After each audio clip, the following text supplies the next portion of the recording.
ఉంగుటూరు మండలం ఆత్కూరు పిఎస్ పరిధిలో రీసెంట్ గా ఒక మైనర్ బాలికని లోబర్చుకుని కొంతమంది మైనర్ యువకులు ఉన్నారు, అందులో అత్యాచారం చేసి ఆ అమ్మాయిని నాశనం చేయడం జరిగింది. దానికి సంబంధించి ఆత్కూరు పోలీస్ స్టేషన్ పరిధిలో ఇమీడియట్ గా పోలీసు వారు, ఎస్ఐ గారు గాని ఇతర ఉన్నతాధికారులందరూ కూడా చాలా ఫాస్ట్ గా వాళ్ళందరినీ 8 మందిని పట్టుకుని కేసు నమోదు చేయడం జరిగింది. దానికి పోలీస్ డిపార్ట్మెంట్ ని ఒక మహిళగా పార్టీలకు అతీతంగా అభినందించడంతో పాటు, కానీ నా దృష్టికి వచ్చినటువంటి అంశాలు మీ ద్వారా ఈ రాష్ట్ర ప్రజలకు, రాష్ట్ర ప్రభుత్వానికి తెలియజేయదలుచుకున్నాను. గంజాయి అరికట్టడమే మా ప్రధాన ఎజెండా అని చెప్పి ఈ కూటమి రాష్ట్ర ప్రభుత్వం, ఎన్డీఏ ప్రభుత్వం అధికారంలోకి వచ్చిన తర్వాత స్వయంగా హోంమంత్రి అనిత గారు ప్రెస్ మీట్లు పెట్టి విజయవాడ నడిబొడ్డు బందర్ రోడ్డు పైన పోలీస్ అధికారుల చేత ర్యాలీలు చేసి ప్రదర్శనలు కూడా నిర్వహించడం జరిగింది.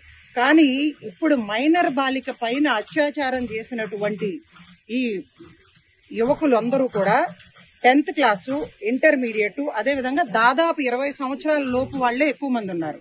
అందులో దాదాపు 5గురు గంజాయి మత్తులో గంజాయి సేవించి ఈ అత్యాచారానికి పాల్పడినట్టుగా కూడా మాకు సమాచారం అందింది.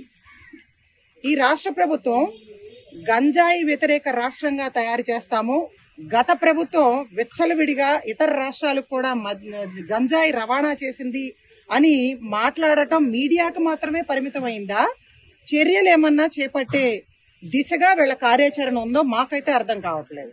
ఈ ముద్దాయిల్లో కొంతమంది ఇంతకు ముందు గంజాయి కేసుల్లో కూడా పట్టుబడినటువంటి హిస్టరీ ఉంది. సో గ్రామీణ ప్రాంతాల్లో విచ్చలవిడిగా గంజాయి అమ్మకాలు జరుగుతూ ఉన్నాయి. గంజాయి మత్తులో ఆడపిల్లల్ని అత్యాచారాలు చేయటమే కాదు, లైంగిక వేధింపులకు గురి చేయటమే కాదు, చాలా నేరాలకు పాల్పడతా ఉన్నారు. ముఖ్యంగా యువత తప్పుదారి పడుతూ జీవితాలు నాశనం చేసుకుంటా ఉన్నారు.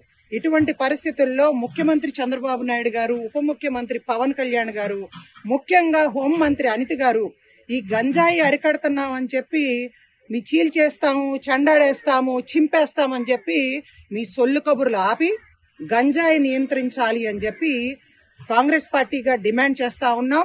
పోలీసు వారిపైన మాకు పూర్తి నమ్మకం ఉంది. ఎందుకంటే 2014 నుంచి రాష్ట్ర విభజన అప్పటి నుంచి కూడా చూస్తా ఉన్నాం.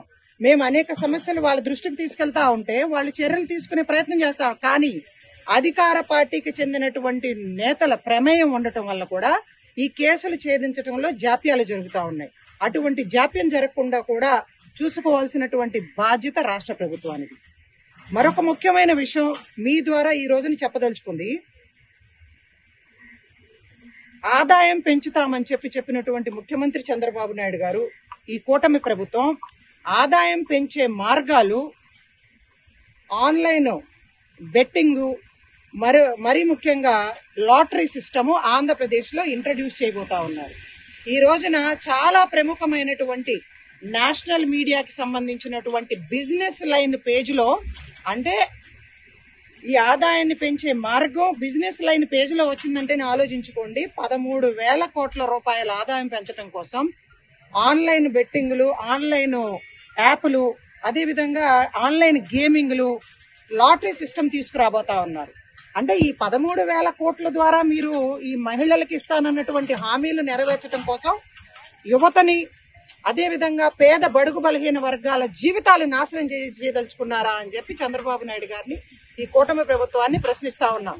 ఒక పక్కన 80 సంవత్సరాల వయసులో శ్రీమతి సోనియా గాంధీ గారు, యూపీఏ చైర్పర్సన్, నిన్న రాజ్యసభలో కేంద్ర ప్రభుత్వాన్ని డిమాండ్ చేశారు. ఉపాధి హామీ పథకం ద్వారా వేలాది కోట్ల రూపాయలు పేదలకు అందవలసినటువంటి డబ్బుని, నిధుల్ని రిలీజ్ చేయడంలో జాప్యం చేస్తా ఉన్నారు.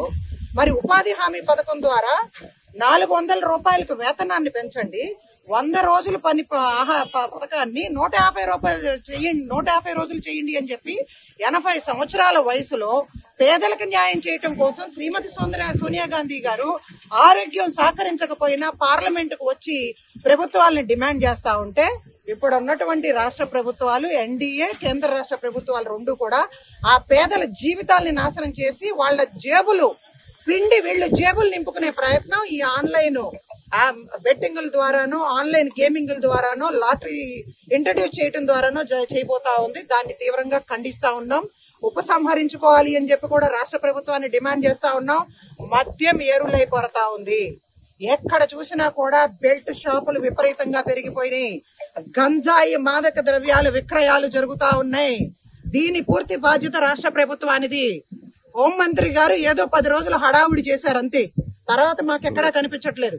మహిళల పైన అత్యాచారాలు కూడా విపరీతంగా పెరిగిపోయినాయి. దానికి ఉదాహరణే మన ఏరియాలో జరిగినటువంటి ఒక మైనర్ బాలిక పైన అంత కిరాతకంగా దారుణంగా మైనర్ యువకులు ఇతర చాలా మంది కూడా అత్యాచారం 3 రోజుల పాటు ఆమెను చిత్రహింసలు చేశారంటే ఒక్కసారి అర్థం చేసుకోవాలి అని చెప్పి రాష్ట్ర ప్రభుత్వాన్ని కోరుతూ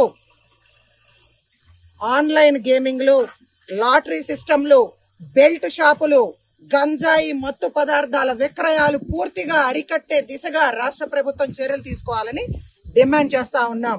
ఈ రోజు ఏదో నారా లోకేష్ గారు కూడా మరి గన్నవరం నియోజకవర్గానికి వస్తున్నారని తెలిసింది. ప్రతిపక్షం లేదనుకుంటున్నారేమో. ప్రతిపక్షాల పైన తప్పుడు కేసులు కట్టి జైల్లో పెట్టడమే ప్రధాన ఎజెండాగా కనిపిస్తా ఉంది. చంద్రబాబు నాయుడు గారు, లోకేష్ గారు, పవన్ కళ్యాణ్ గారి మీద అసభ్యకరమైనటువంటి పోస్టులు పెట్టి వాళ్ళని విమర్శించిన వాళ్లపైన కేసులు కట్టి ఇది లోపలేస్తా ఉన్నారు. మాలాంటి మహిళలం, ప్రతిపక్ష పార్టీకి చెందినటువంటి అనేక మంది మహిళలం చాలా సంవత్సరాలుగా మహిళల సమస్యల పట్ల మాట్లాడుతా ఉన్నాం. మద్యం నియంత్రణ కోసం మేము ఉద్యమాలు, పోరాటాలు చేస్తా ఉన్నాం. మా పైన చాలా అసభ్యకరమైనటువంటి పోస్టులు పెట్టారు. మమ్మల్ని మనోవేదనకు గురి చేశారు. మానసికంగా కూడా చిత్రవదకు గురి చేసినటువంటి సందర్భాలు మీకు తెలుసు. మాకు కూడా రక్షణ కల్పించాలి. మాకు వ్యతిరేకంగా పోస్టులు పెట్టిన వాళ్ళను కూడా కేసులు కట్టి లోపల వేస్తే మీరు మంచి ప్రభుత్వం అనిపించుకుంటారు, మహిళలకి న్యాయం చేసిన వాళ్ళు అవుతారు అని చెప్పి ఈసేస్తా ఉన్నాను. గన్నవరం నియోజకవర్గంలో అభివృద్ధి అనేది ఎక్కడా కనిపించట్లేదు. ఎమ్మెల్యే యార్లగడ్డ వెంకట్రావు గారు ఆయనే స్వయంగా మీడియా ద్వారా చెప్పారు, ముఖ్యమంత్రి గారికి సేవ చేసుకుంటా ఉన్నాను అని చెప్పి. చంద్రబాబు నాయుడు గారికి, లోకేష్ గారికి సేవ చేయటమే సరిపోతా ఉంది, ఇక్కడ నియోజకవర్గంలో కనిపించట్లేదు అని చెప్పి ప్రజలు చెప్తా ఉన్నారు. గ్రామీణ ప్రాంతాల్లో అయితే ఎలక్షన్ తర్వాత ఇప్పటి వరకు కూడా రిమోట్ ఏరియాల్లో ఎమ్మెల్యే గారు కనిపించలేదు. ఆయన్ని కలవాలి అంటే అపాయింట్మెంట్ తీసుకోవాలి అని చెప్పి ప్రజలు మాట్లాడుతా ఉన్నారు. ఎమ్మెల్యే గారు స్థానికంగా అందుబాటులో ఉండాలి. మీరు వారానికి ఎన్ని రోజులు మీ కార్యాలయంలో ఉంటారో, అదే విధంగా మండల స్థాయిలో మీ కార్యాలయాలు ఉన్నాయి, అక్కడ ఎప్పుడు అందుబాటులో ఉంటారో కూడా మీడియా ద్వారా ఒక ప్రకటన చేయాలి. ప్రజలు మిమ్మల్ని చూడటానికి ఎదురు చూస్తా ఉన్నారు ఎమ్మెల్యే గారు అని చెప్పి కూడా అభ్యర్థిస్తా ఉన్నాం.